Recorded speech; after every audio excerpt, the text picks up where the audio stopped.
Dito dengan topi safari dan ransel kecil berdiri di tepi hutan. Sinar matahari pagi menyaring melalui pepohonan. Dia menggenggam peta gambar tangan. Sinar matahari memantul dari permukaannya yang sudah tua. Nyanyian burung dan angin sepoi-sepoi memenuhi udara. Sebuah simfoni panggilan alam. Narator, Kakek's voice echoes. Setiap petualangan hebat dimulai dengan satu langkah berani. Dito, si elang kecil, hari ini akan menguji keberaniannya. The voice booms.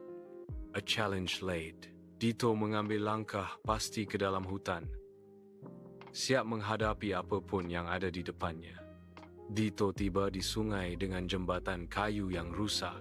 Matanya mencari jalan menyeberang. Tatapannya tertuju pada akar pohon besar. Sebuah ide muncul di benaknya saat dia menilai batu-batu di sungai. Aku bisa memanjat akar itu dan menyeberang lewat batu-batu. Dito declares, resolve hardening his expression. Dia bersiap untuk mendaki. Tantangan sungai dihadapi.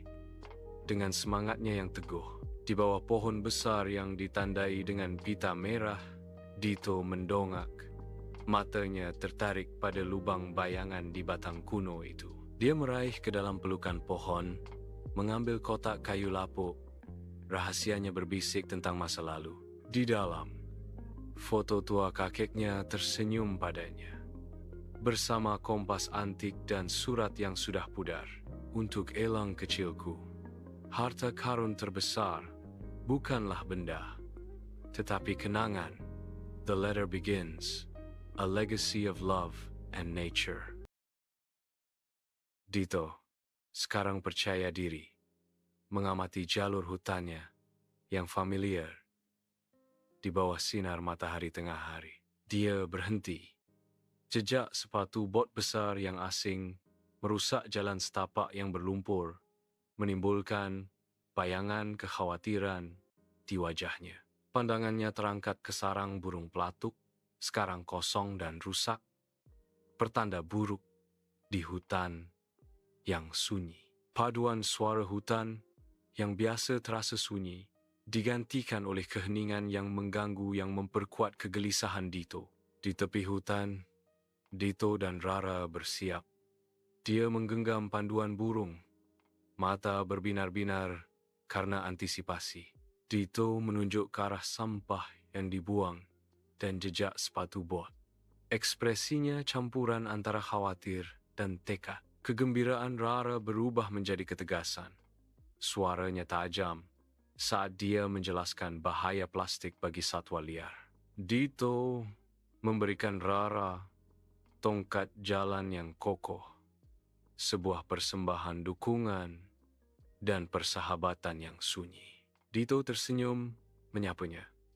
Selamat datang, penjaga muda. Petualangan menanti.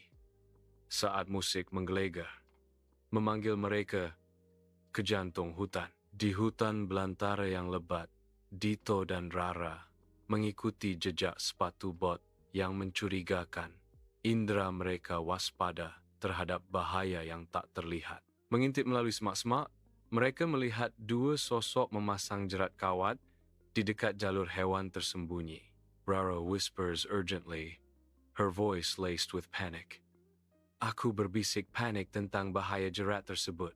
Mata Dito membelala. Cengkeramannya mengencang pada kompas. Sebuah rencana terbentuk dalam benaknya. Dengan tekad baru, Dito memerintah, aku punya rencana. Ikuti aku. Suaranya menjadi suara keberanian. Mereka bergerak. Bayangan menyatu dengan bayangan. Misi mereka jelas. Melindungi yang tidak bersalah dari ancaman tersembunyi. Di pos penjaga hutan, Dito dan Rara membuka buku catatan mereka, siap menghadapi misteri hutan. Peta detail menunjukkan ruang kosong, diberi label dengan pertanyaan. Rawa berembun, Rara menunjuk, suaranya penasaran. Bagaimana dengan rawa itu, Dito? Dito mengenang kisah-kisah lama. Kakek kami menceritakan kisah tentang tempat yang tenang sekaligus berbahaya. Suatu keputusan dibuat. Hati-hati panduan mereka saat mereka menjelajah ke rawa yang tidak diketahui. Dito dan Rara melangkah ke rawa Berembun, di mana udara terasa tebal dan berat dengan keheningan yang tidak wajar. Pohon-pohon menjulang tinggi tumbuh di akar yang seperti tiang, menjaga rahasia rawa. Jejak aneh menggores tanah, sebuah tantangan bisu untuk pencarian mereka.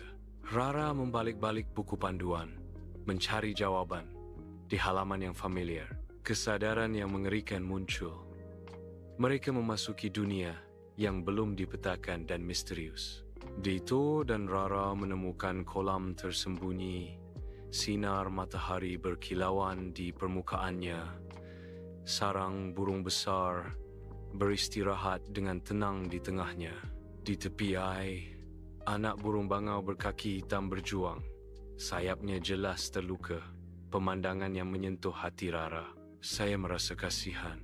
Rara berbisik. Suaranya dipenuhi dengan belas kasihan. Matanya memantulkan rasa sakit anak ayam itu. Dito memperingatkan, ingat apa yang kakek katakan. Kita seharusnya tidak terlalu ikut campur.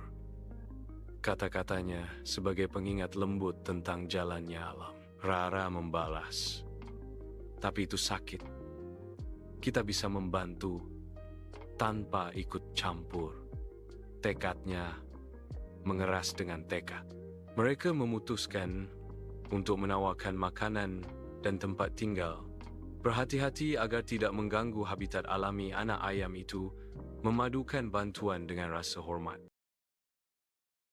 Di bawah sinar matahari pagi di rawa Berembun, Dito dan Rara memulai patroli mereka. Rara mengamati air, sungai batu yang luar biasa keruh, sebuah tanda perubahan yang halus. Dito menunjukkan kelelawar yang sudah berkerumun, pertanda menyeramkan di siang hari. Mereka berhenti di depan retakan baru yang menakutkan di bumi, celah keheningan yang mengganggu. Rara merasakan panasnya, bertanya, kenapa tanahnya hangat? Dengarkan, gemerisik sama bergema dari kedalaman. Sebuah ancaman tak terucapkan bergema melalui bumi. Kakek mendengarkan Dito dan Rara dengan saksama. Alisnya berkerut khawatir. Ruangan itu dipenuhi dengan aroma kertas tua dan kayu. Dia menunjuk ke sebuah buku harian tua yang terbuka di atas meja. Sebuah sketsa gua mata air ditampilkan secara menonjol. Gemuruh dari bumi. Retakan. Hewan gelisah. Itu pertanda alam tidak nyaman. Kakek warns, his voice grave. Jika bumi berdehem, cek di mana airnya mengalir. Sumbernya sering tersumbat, he adds, a hint of urgency in his tone. Dito maju ke depan, ekspresinya tegas. Jadi, kita harus mencari gua mata air ini? Tanyanya. Siap untuk tugas itu. Di bawah langit terbuka hutan barat, Dito dan Rara mencari gua mata air. Dipandu oleh buku harian kakek, harapan terpahat di wajah mereka. Mereka menemukan batu kepala rusa, penjaga, senyap yang menyimpan rahasia. Di balik batu, celah sempit memanggil, terselubung misteri. Sinar matahari dengan lemah menembus kegelapan, memperlihatkan debu-debu yang menari di udara. Sebuah undangan bisu ke tempat yang tidak diketahui. Suara Rara memecah keheningan. Kita bisa melewatinya, tapi di dalamnya sangat gelap. Semangat petualangan Dito menyala. Siap untuk eksplorasi bawah tanah. Penjaga Rara, balasan Rara, penuh keberanian. Siap, Kapten Dito.